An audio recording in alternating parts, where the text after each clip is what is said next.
Hey there, maniacs. Thanks for stopping by today. Getting ready to record a spiritual almanac for Wednesday, February 3rd. And here it is another beautiful winter day in the rolling hills of central New York. And all's well in the world. We're going to be taking a look at a bunch of interesting things today, starting with a piece by the Bengali writer and philosopher Rabindranoth Tagore. He's a really interesting guy, had a really sincere spirituality and outlook on life. One of his things that he was really interested in was, what does spirituality look like when you strip it of all of the trappings, right? When you strip it of all of the embellishments. That's what he was about. And the piece that we're going to look at today really reflects that. Okay.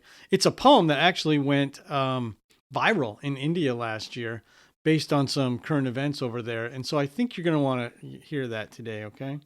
I also have a couple of other spiritual nuggets. We're going to talk about the death of the four chaplains in World War II, an interesting and inspiring story there. And then we're going to talk about Grandpa from the TV show The Munsters. Okay. His name was Al Lewis. He was an interesting guy, a lot of things going on in his life, and there is a spirituality hook there too.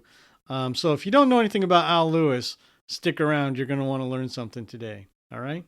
Well, I'll tell you what, let me get set up and let's start the podcast.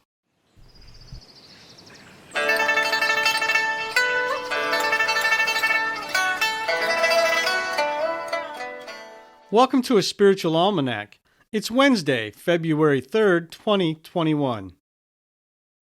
In 1901, the great Bengali writer and philosopher Rabindranoth Tagore opened an experimental school in West Bengal. He built the school to blend the best elements of India and the West, and it was a theme that would characterize Tagore's entire life. He was born in 1861 in Calcutta, the son of a religious reformer and the youngest of 13 children. As a writer, his earliest passion was poetry, and he wrote more than 60 volumes of it during his lifetime. In 1913, he won the Nobel Prize for Literature for a collection of religious poems, making him the first non-European to win that award.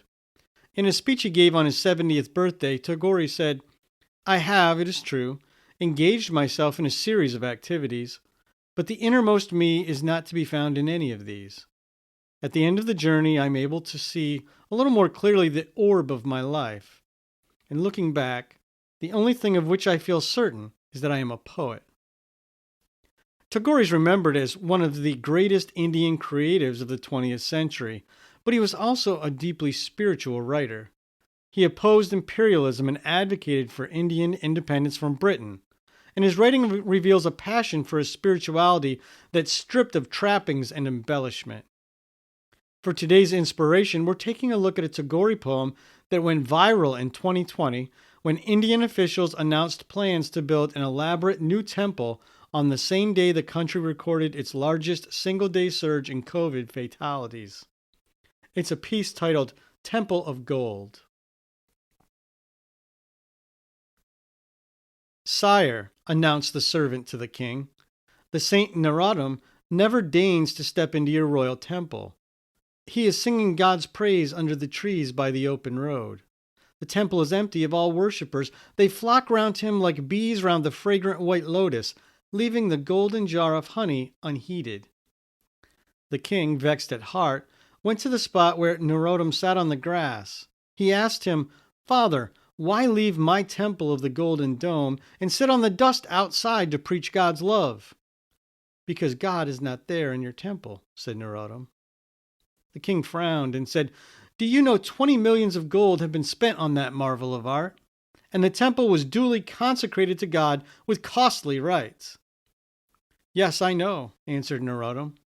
"It was the dread year when thousands of your people lost their homes in fire and stood at your door for help in vain. And God said the poor creature who can give no shelter to his brothers would aspire to build my house. Thus he took his place with the shelterless under the trees by the road, and that golden bubble is empty of all but hot vapor of pride." The king cried in anger, "Leave my land." Calmly, the saint said, "Yes, banish me where you have banished my God." More spiritual nuggets for today. On this day in 1943, 4 U.S. Army chaplains died rescuing military and civilian passengers on the sinking ship the SS Dorchester. The ship was a converted civilian liner carrying 900 passengers for service in World War II. It was headed to Greenland when it was torpedoed by a German sub off Newfoundland. The 4 chaplains, as they came to be known, gave up their life jackets when the supply ran out. A survivor of the disaster described what happened next. As I swam away from the ship, I looked back. The flares had lighted everything. The bow came up high, and she slid under. The last thing I saw, the 4 chaplains were up there praying for the safety of the men. They'd done everything they could. I didn't see them again. They themselves did not have a chance without their life jackets. The chaplains were all first lieutenants and included the Rabbi Alexander Good, Catholic priest Father John Washington, Reformed church minister Reverend Clark Poling, and Methodist minister Reverend George Fox. They were awarded the Distinguished Service Cross and Purple Heart posthumously.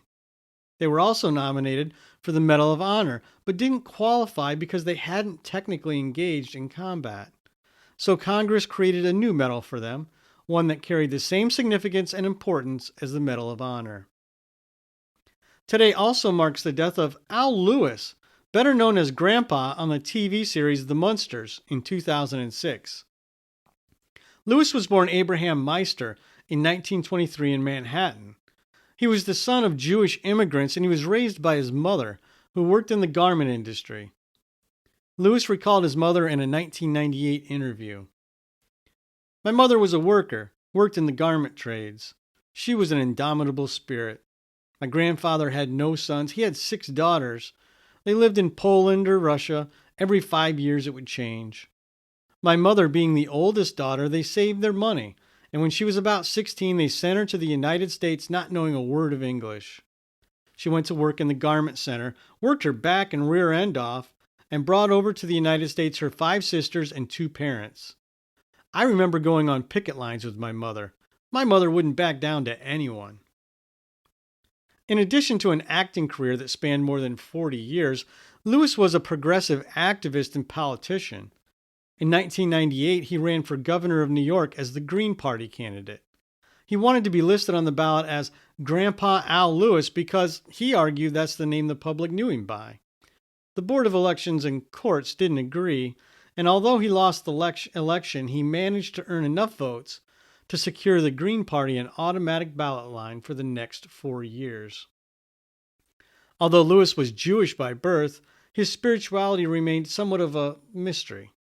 When he died in 2006, he was cremated, and his funeral was held in a Christian church.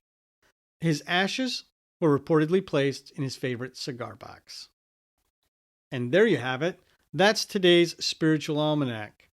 For additional reading, see the Essential Tagore, edited by Fakrul Alam. There's a link in the description and on our website. A Spiritual Almanac is a production of Granola Soul. You can find a text version of today's episode, Rabindranoth Tagore's Temple of Gold, and other resources at our website, granolasoul.com. That's it for today. Thanks for listening. Be kind, take good care, and I'll see you tomorrow.